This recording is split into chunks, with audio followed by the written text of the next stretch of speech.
Hello friends, আজ সকাল সকাল বেরিয়ে পড়েছি এক বিয়ে বাড়ির উদ্দেশ্যে। বাবার বাইকের পিছনে চড়ে গ্রামের রাস্তা ধরে চলেছি স্টেশনের উদ্দেশ্যে। আমাদের গ্রামের নাম হলো রায়না, আর এই হলো রায়না স্টেশন। বেশ ছোট্ট একটা স্টেশন, মানুষজনও খুব অল্প। এই স্টেশনে রয়েছে অনেক পুরনো গল্প, শোনাবো আর একদিন। তো অনেক অপেক্ষার পর এখন ট্রেন এসে গেছে, চলুন আমি ট্রেনে উঠে পড়ি। দেখা হচ্ছে বাঁকুড়ায়। ফাইনালি বাঁকুড়া নেমে গেছি।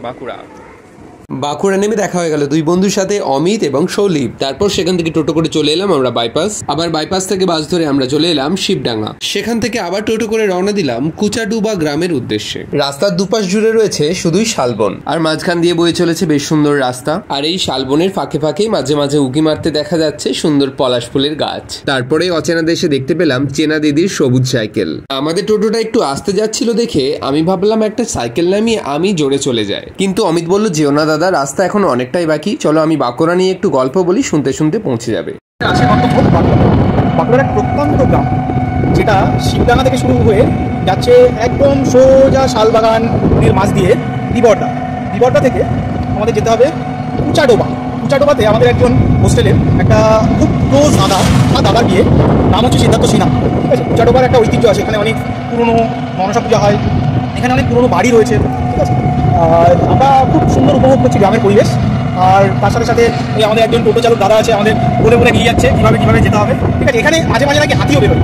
আর এই যে শালের জঙ্গল, এই জঙ্গলের শেষ কোথায় তার কোনো নির্দিষ্ট কোনো দিক খুঁজে পাওয়া যাবে না, শুধু জঙ্গল আর জঙ্গল, জঙ্গল ছাড়া দুদিকে আর কিচ্ছু দেখা যাচ্ছে না। আমাদের এদিকে যেমন বিভিন্ন রকমের সবজি গাছপালা, ধান, বিভিন্ন রকমের চাষাবাদের মধ্যে দিয়ে যায়, এখানে ঠিক তার উল্টোটা। আমার সাথে আছে সৌলিভ সরকার আর আমাদের মিনাসদা। ঠিক আছে, আমরা তিনজনেই আপাতত যাচ্ছি এখন। ঠিক আছে, রাস্তায় গাড়ির সংখ্যাও খুব একটা নেই, রাস্তাটা পুরো ফাঁকা একদম, কি বলবো, এরকম টাইপের দৃশ্য আমি আগে কখনো দেখিনি। সুন্দর, ভালো লাগছে বেশ।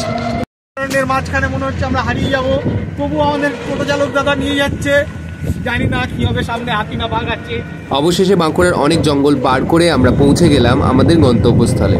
আর রাস্তায় সোজা এসে বসে পড়লাম খাবার টেবিলে, কারণ জার্নিটা অনেক ছিল, খিদেও পেয়েছিল। তারপর লাঞ্চের একটু রেস্ট নিয়ে আমরা বেরিয়ে পড়লাম এখানে জঙ্গল এক্সপ্লোর করতে। চারিদিকে রয়েছে সবুজে মোড়া গাছপালা, আর মাঝখান দিয়ে বয়ে গেছে একটি সরু লালমাটির রাস্তা।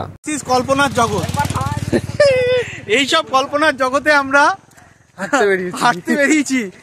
আবার এটা হচ্ছে মেন রোড, এটা দিয়েই ওদের গ্রামে যেতে হয়। ভাবার বাইরে।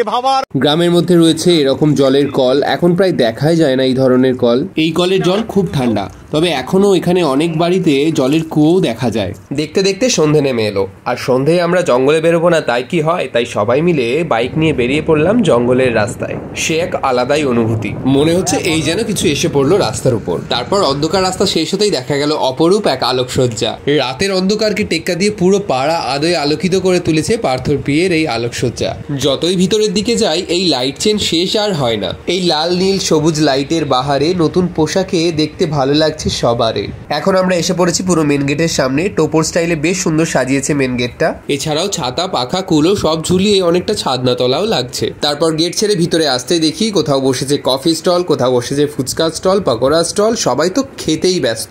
আর পুরো বিয়ে বাড়ি জুড়ে এত লাইটিং আর সুন্দর কাজ, মাঝে মাঝে তো ভুলেই যাচ্ছিলাম বিয়ে বাড়িতে আছি নাকি দুর্গাপুজোর প্যান্ডেলে। এদিকে সবাই যখন খেতে ব্যস্ত, অন্যদিকে এরা ব্যস্ত ছবি তুলে এরা তো ক্লান্তই হয়ে গেছে প্রায় আজ। তাই আমিও একটু ক্লান্তি বাড়িয়ে দিতে চলে এলাম আজকের ব্রাইড আর গ্রুমের সাথে ছবি তুলতে। আর এই হলো আমার বন্ধু পার্থ আর বিপাশা, যাদের জন্য আজ আমার বাঁকুড়া আসা। সব বিয়েতে এই পোজে ছবি তো একটা থাকবেই। আর ছবির থেকেও ভালো জিনিস যেটা লেগেছে, গায়ে হলুদ থেকে বিয়ে সমস্তটাই লাইভ চলছিল এই টিভি স্ক্রিনে। যারা বিয়ের দিন অ্যাটেন্ড করতে পারেনি তারা আজ ভিডিওতেই পুরো বিয়ে দেখে নিল। আর আমিও এদিক ওদিক দেখতে গিয়ে হঠাৎ নজরে পড়লো এই ভিডিওর পিছনের বিখ্যাত ক্যামেরাম্যানকে। ওনাকে দেখে তো আমি কনফিউজ হয়ে গেছিলাম চেয়ারে বসার আসল পজিশন কোনটা। এরপর চলে এলাম সোজা ডিনার করতে। খাবার জায়গাটাও বেশ সুন্দরভাবে ডেকোরেশন করা, আর এখানেও চলছে একইভাবে লাইভ ভিডিও। আমরা ভিডিও দেখতে দেখতে খেতে থাকি, আর আপনারাও খাবার আগে একটু মেনু কার্ডটা দেখে নিন। খাবারের প্রচুর আইটেম ছিল, আমি কিন্তু বাবু বেশি খাইনি, এই যে দেখে নিন। একদম সত্যি বলছি, খাবারের টেস্ট খুবই ভালো ছিল, তাই চটপট সব আমার পেটে চলে গেল। প্রচুর খিদে পেয়েছিল ভাই। খাওয়া শেষ, চলুন এবার গিয়ে ঘুমায়।